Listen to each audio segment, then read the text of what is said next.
వీక్షకులందరికీ నమస్కారం. మార్చి నెలలో ద్వాదశ రాశుల వారికి ఏ విధమైనటువంటి ఫలితాలు కలగబోతున్నాయో ఈ వీడియో ద్వారా తెలుసుకునేటువంటి ప్రయత్నం చేద్దాం. క్రోధీనామ సంవత్సరంలో చిట్ట చివరి మాసం ఈ మార్చి నెల. ఈ పాల్గొన మాసంలో గ్రహ సంపత్తిని గనక మనం పరిశీలనం చేస్తే గురుడు వృషభ రాశి యందు సంచారం చేస్తూ ఉన్నారు. మిథునమందు కుజుని యొక్క సంచారము కొనసాగుతూ ఉన్నది. కన్యారాశి యందు కేతుగ్రహం సంచారాన్ని ఆయన కొనసాగిస్తూ ఉన్నారు. అలాగే ఈ నెల మార్చి 15వ తారీఖు వరకు కూడా కుంభరాశి యందు రవి శనేశ్వరుడితో కలిపి సంచారం చేస్తూ 15వ తారీఖు నాడు మీనరాశిలోకి రవి యొక్క ప్రవేశం అనేటువంటిది జరగబోతూ ఉన్నది. అలాగే ఈ మాసం చివరిలో 29వ తారీఖున శనేశ్వరుడు తన యొక్క స్వక్షేత్రమైనటువంటి కుంభరాశిని వదిలిపెట్టి మీనరాశిలోకి ఆయన యొక్క సంచారాన్ని ప్రారంభం చేస్తారు. అప్పటికే మీనరాశిలో రాహువు, బుధుడు, శుక్రగ్రహాలు మీనరాశిలోని ఈ మాసం ప్రారంభం నుండి తమ యొక్క సంచారాన్ని కొనసాగిస్తూ ఉన్నటువంటి తరుణంలో రవి, శనేశ్వరుడు అలాగే చంద్రుడితోటి కలుపుకొని మీనరాశి యందు ఈ మాసం చివరిలో అనగా 29వ తారీఖు లగాయితూ ఒక 2.5 రోజుల పాటు షష్టగ్రహ కూటమి అనేటువంటిది జరగబోతూ ఉన్నది. ఒక 2.5 రోజుల తర్వాత అనగా ఏప్రిల్ 1వ తారీఖు నుండి చంద్రుడు మారిపోవడంతో ఈ షష్టగ్రహ కూటమి వల్ల పంచగ్రహ కూటమి కింద తగ్గుతుంది.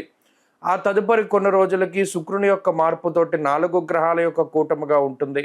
ఆ తర్వాత దాదాపుగా మీనరాశిలో శని రవులు మాత్రమే మిగులుతారు ఈ మాసం చివరికి, అలాగే ఈ మే నెల వచ్చేసరికి. అయితే ఈ షష్టగ్రహ కూటమికి సంబంధించిన వీడియోలు ఆల్రెడీ మనం చేయడం జరిగింది. ఇప్పుడు ప్రత్యేకించి ఈ మార్చి నెలలో ఈ ద్వాదశ రాశుల వారికి మరి ఇటు రవి కానీ శనేశ్వరుని యొక్క మార్పు కానీ తీవ్రమైనటువంటి ప్రభావాన్ని చూపించేటువంటి ఈ నెలలో ద్వాదశ రాశుల వారికి ఏ విధమైనటువంటి ఫలితాలు కలగబోతున్నాయో మనం ఇప్పుడు ఈ వీడియో ద్వారా క్లుప్తంగా తెలుసుకుందాం. సింహరాశి వారికి మార్చి నెలలో మిశ్రమమైనటువంటి ఫలితాలు కనబడుతూ ఉన్నాయి. ప్రత్యేకించి ఈ రాశి వారికి సప్తమ స్థాన స్థిత రవి శనేశ్వరులు మిశ్రమమైనటువంటి ఫలదాతలుగా ఉంటూ దశమ కేంద్రంలో గురుడు వ్యతిరేకమైనటువంటి ఫలితాలను ఇస్తూ ఉండగా అష్టమ స్థానంలో రాహువు కానీ బుధుడు కానీ శుక్రుడు కానీ కేవలం ఇక్కడ ఈ మాసం మొత్తం మీద కూడా లాభస్థాన స్థిత కుజుడు, అష్టమ స్థానంలో ఉండేటువంటి శుక్రుడు, ఈ 2 గ్రహాల తాలూకు బలాల మీద మాత్రమే ఈ సింహరాశి వారికి శుభ ఫలితాలు రానున్నాయి. ప్రత్యేకించి 15వ తారీఖున మారేటువంటి రవిగ్రహము, మాసాంతంలో మారేటువంటి శనేశ్వరుడు, ఇలా గ్రహాలన్నీ కూడా ఎక్కువ అష్టమ స్థానమందు కూడుకొని ఉంటూ ఉన్నటువంటి కారణం చేత దుర్దోష శత్రు సంవాద గమనాగమనం వ్యధ అన్నది శాస్త్రం. అలాగే చిత్తభ్రంశం వాతరోగ అన్నది శాస్త్రం. అంతేకాకుండా అష్టమ స్థానమందు ఎక్కువ గ్రహాలు కూడి ఉండడం కూడా అంత మంచిదిగా చెప్పబడి లేదు. మనం గోచారరీత్యా ఫలితాలను చూసినప్పుడు ద్వాదశాష్టమ జన్మస్థ అని మాట్లాడతారు. అనగా అటు వ్యయంలో కానీ అష్టమంలో కానీ ఎక్కువ గ్రహాలు కూడి ఉండడం అనేటువంటిది కొంత వ్యతిరేకమైనటువంటి ఫలితాలకే దారి తీస్తూ ఉంటుంది. అందువల్ల ఈ మాసంలో ప్రత్యేకించి సింహరాశి వారు ఈ 15వ తారీఖు దాటిన తర్వాత నుండి జాగ్రత్తగానే ఉండాలి. మనం షష్టగ్రహ కూటమి వీడియో కూడా చెప్పాం. 53 రోజుల పాటు అనగా ఈ మార్చి నెల 15 లేదా మార్చి 29 నుండి మే నెలాఖరు వరకు ఉండేటువంటి పరిస్థితులు, మరి ఈ అష్టమంలో గ్రహాలు ఎక్కువ కూడుతూ ఉన్నప్పుడు జాగ్రత్తగా ఉండాలి. అటు తీసుకునేటువంటి నిర్ణయాల పట్ల, ఆరోగ్య విషయాల పట్ల, అలాగే ప్రయాణాల పట్ల చాలా జాగ్రత్తలు తీసుకోవాలి అని చెప్పి దాంట్లో చెప్పడం జరిగింది. అవే రకమైనటువంటి ఫలితాలు ఇక్కడ కూడా అన్వయం అవుతూ ఉంటాయి. అలాగే సప్తమ స్థాన స్థిత రవి శనేశ్వరులు ఈ మాసం మొత్తం మీద కూడా అటు శారీరకమైనటువంటి సౌఖ్యము అనేటువంటిది తగ్గేటువంటి విధంగా, అంటే లగ్జరీ చాలా తగ్గుతూ ఉంటుంది. ఏదైనా ప్రయాణం చేసేటప్పుడు గతంలో చాలా విలువైనటువంటి వాటిల్లో ప్రయాణాలు చేసి శారీరకమైనటువంటి అలసట తెలియకుండా ముందుకు వెళ్ళినటువంటి తరుణంలో ఇప్పుడు కొంత కష్టపడి ప్రయాణం చేస్తారు.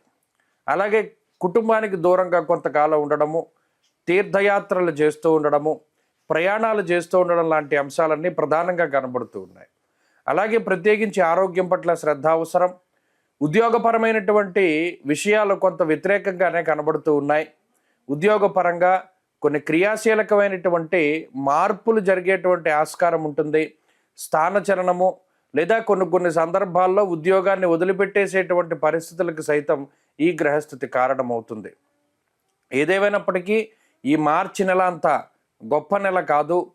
గతంలో ఉన్నటువంటి ఫలితాలు లేవు. అయితే ఇక్కడ ఒక్క విషయాన్ని మాత్రం దృష్టిలో పెట్టుకోవాలి. చుట్టూ ఎంత చీకటి ఉన్నా, వెళ్ళడానికి దారి కనబడకపోతూ ఉన్నా, వెళ్ళేటువంటి దారిలో అనేక అవాంతరాలున్నా, నడిచేటువంటి దారిలో ఎన్ని ముళ్ళున్నా, చేతిలో ఒక్క ఆయుధం సింహరాశి వారికి ఉన్నది. లాభస్థాన స్థిత కుజుడు ఎన్ని రకాలైనటువంటి సమస్యలు, ఎన్ని దిక్కుల నుండి చుట్టుముట్టినా కూడా కుజుడు ఒక్కరూ కాపాడగలుగుతారు.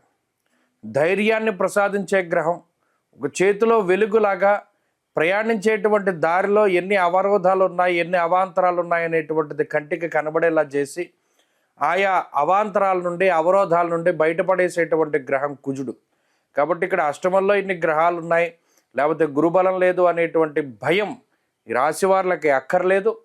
ప్రత్యేకించి కుజుడు యోగిస్తూ ఉన్నంతకాలం దేనికి భయపడాల్సినటువంటి అవసరం ఉండదు. ఎందుకంటే రుణబాధలు వస్తే వాటి నుండి బయటపడేలా చేస్తారు, శత్రుబాధల నుండి బయటపడేలా చేస్తారు, ఏదైనా అనారోగ్య సమస్యలు వస్తే వాటి నుండి బయటపడేలా చేస్తారు.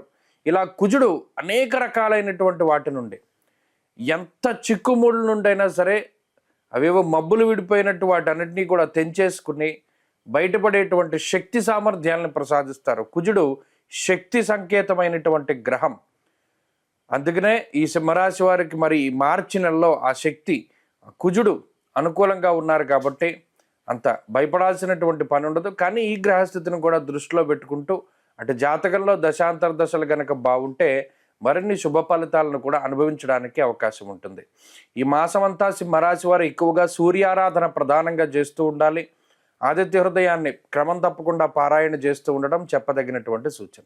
మార్చి నెల 29వ తారీఖు లగాయతు మే 21వ తారీఖు వరకు దాదాపుగా 53 రోజుల పాటు శని రాహువుల యొక్క యుతి మీనరాశి యందు, అందున పర్టికులర్గా పూర్వభాద్ర నక్షత్రం 4వ పాదంలో ఈ 53 రోజుల పాటు శని రాహువుల యొక్క కంజంక్షన్ అనండి, యుతి అనండి, కలయిక అనండి, ఏదైనా సరే ఈ రెండు గ్రహాలతో పాటు, అంటే ఇక్కడ షష్టగ్రహ కూటమి కూడా జరుగుతోంది, కానీ మిగతా గ్రహాల యొక్క కలయిక కన్నా శని రాహువుల యొక్క కలయిక, ఈ శని రాహువులతో పాటుగా రవి కూడా మీనరాశిలో ఉంటూ ఈ 3 గ్రహాల యొక్క కలయిక తీవ్రమైనటువంటి ప్రభావాన్ని చూపించబోతూ ఉన్నది. అయితే ఇది ప్రకృతి పరంగా ఇబ్బంది పెడుతూ ఉంటుంది.